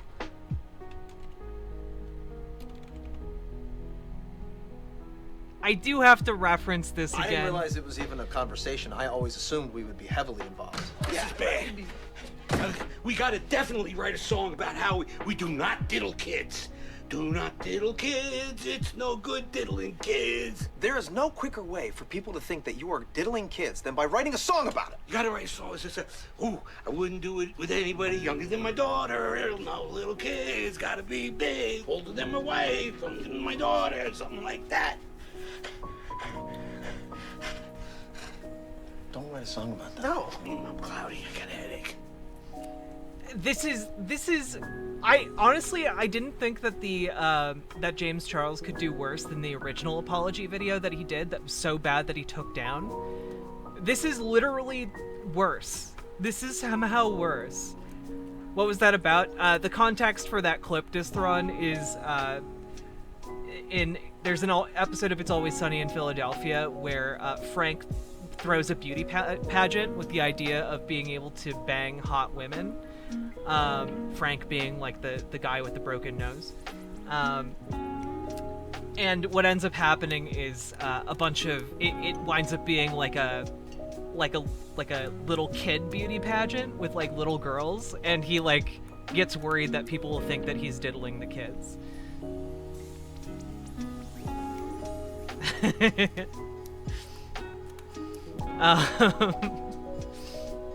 That was a yikes performance by Danny.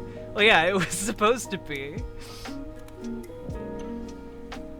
Oh, goodness. Yeah, Frank, like, the entire premise of It's Always Sunny in Philadelphia is that all of those people are the worst human beings.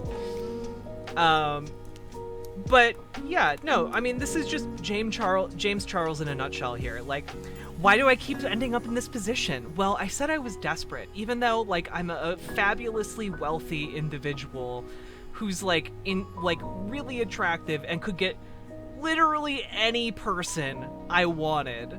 Like, I'm just so desperate that I repeatedly wind up in situations where I'm I have compromising messages and photos with underage boys. Like, goodness. Listen to yourself. My own fault and nobody else's. I really was convinced that I was able to live this like Hannah Montana double life fantasy where I could be James. Bad. Maybe don't reference children's shows while you're talking about how you definitely don't diddle kids. Charles, the internet persona beauty guru during the day, but then later on I could wipe my makeup off, get in normal clothes, and talk to people on Instagram DMs or on a dating app, or even hang out with somebody and have them see me as James Dickinson. And looking back now, I am so angry with myself that I was... Is Hypocritical Luddite here? Because I called him a liar for telling me that his last name was Dickinson.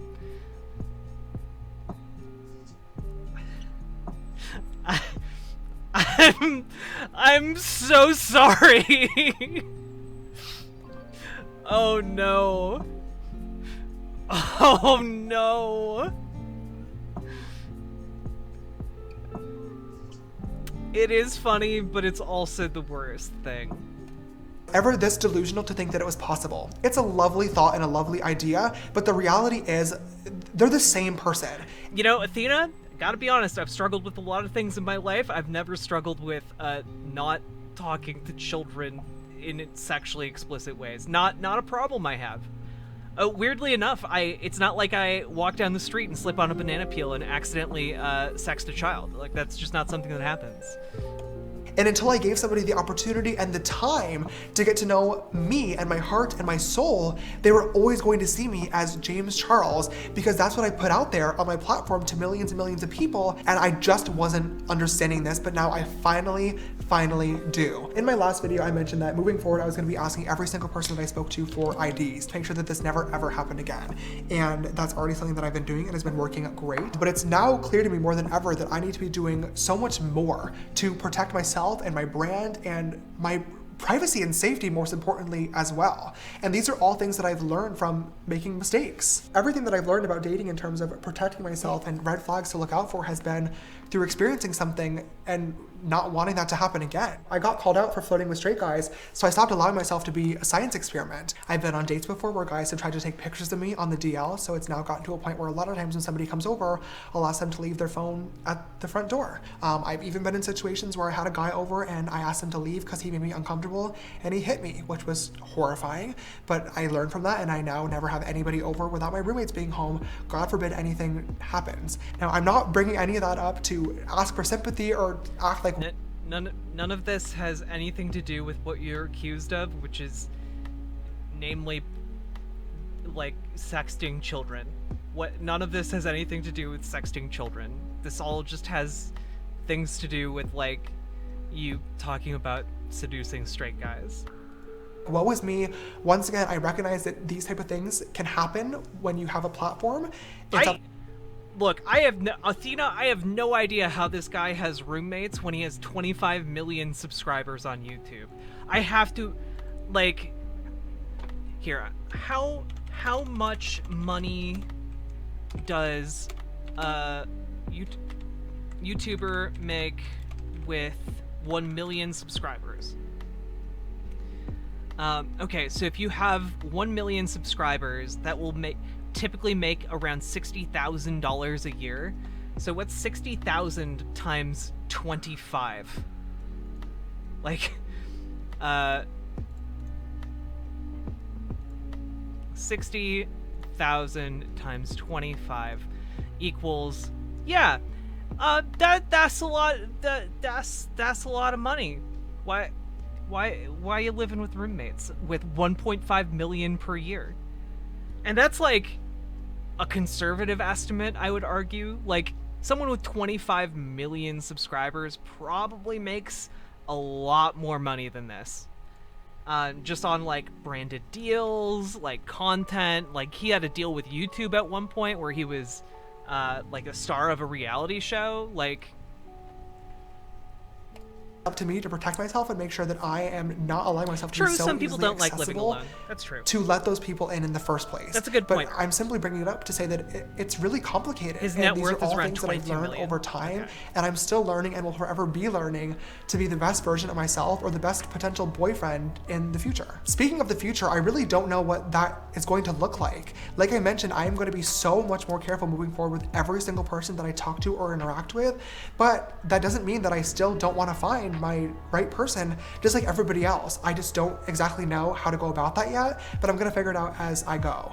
You know, one of the really interesting things to me was when this was all happening, a lot of people were saying like, he shouldn't be DMing people, he needs to be on this app, or he shouldn't be on this app, he needs to do this, he needs to do this. I've been on Tinder and Hinge, but I've had people either lie or take screenshots, and my account is currently banned on both of those apps for catfishing as myself. I had a Raya account, which is like the celebrity dating app, but even conversations from there got leaked a couple of weeks ago, and they declined my request to rejoin. There have been so many people too saying he just needs to give up and date a celebrity. You guys, trust me when I say I would literally love nothing more. Oh my God, if that option were on the table, trust me, it would have been taken a long time ago. The idea of dating somebody that's in LA, that has a busy but flexible schedule, that understands my life, that has money so that I don't have to pay for everything, that I can film videos with or walk red carpets with, like, hello, that is literally a dream come true. Oh my God. The problem is the list of 20 to 25-year-old queer men that are also in the public eye with a large following is just really, really small. And I'm friends with almost everybody that is.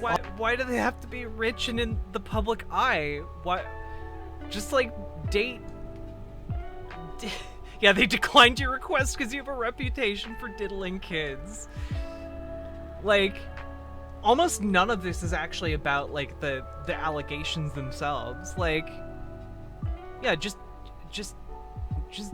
date like a normal gay adult. Like that's fine. Like, they don't have to be obscenely wealthy. Morgan the Fae, thank you for subscribing, and hello. Thank you for being part of this community for the past 6 months.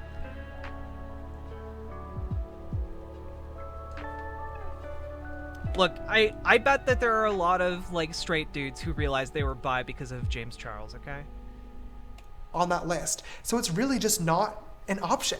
You know, I don't know who my perfect person is going to be or how I'm going to go about meeting them.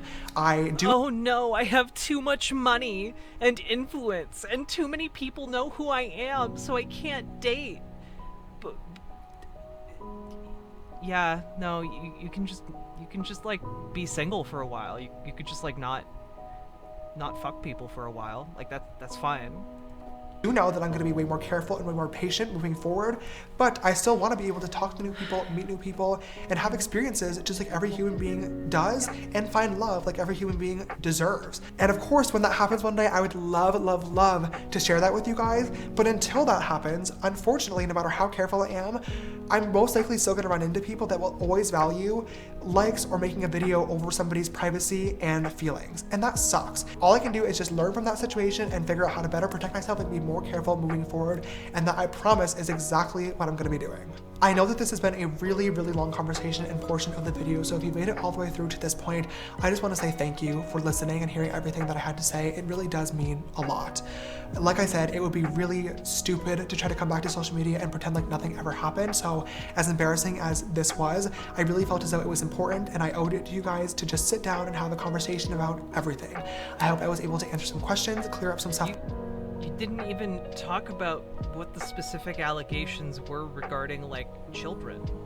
That didn't happen, but most importantly, once again, be able to hold myself accountable for what did and explain to you guys that I understand why I put myself into this situation, why it's wrong, and how I'm working a lot on myself and making a lot of changes to make sure that this never ever happens again in the future.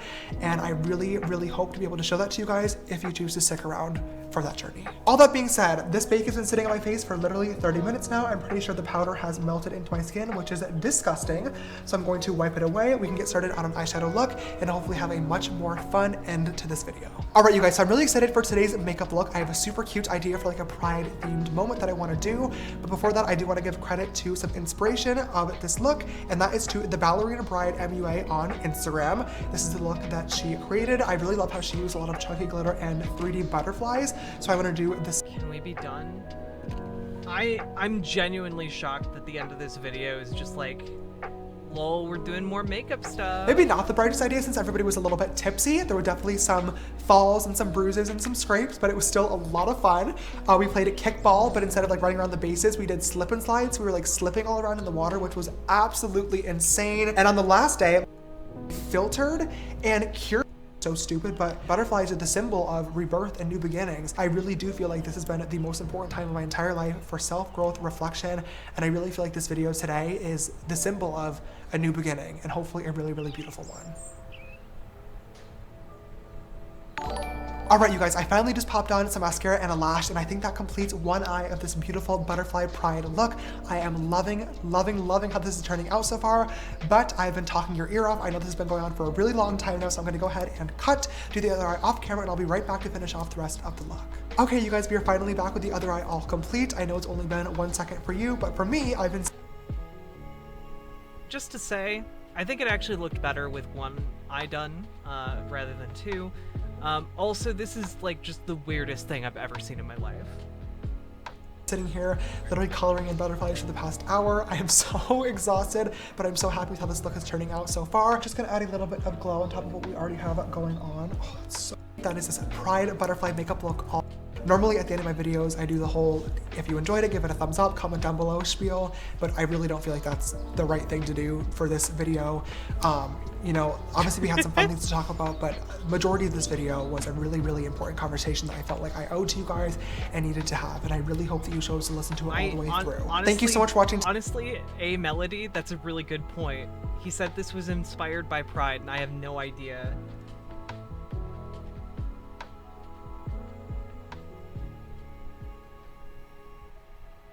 James, an open conversation video, also deletes confession video.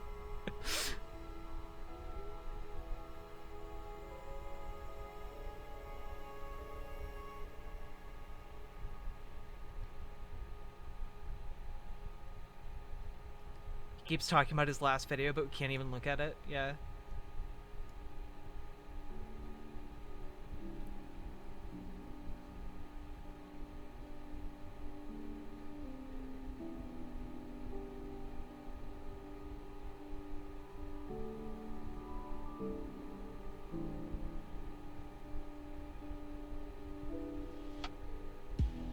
Yeah, like even fans who are watching this are like, at the beginning I was hopeful, but I'm not so sure. He sounded genuine to begin, saying he didn't want everything to stay the same, but the ending felt like he was bringing everything back to the way it was before.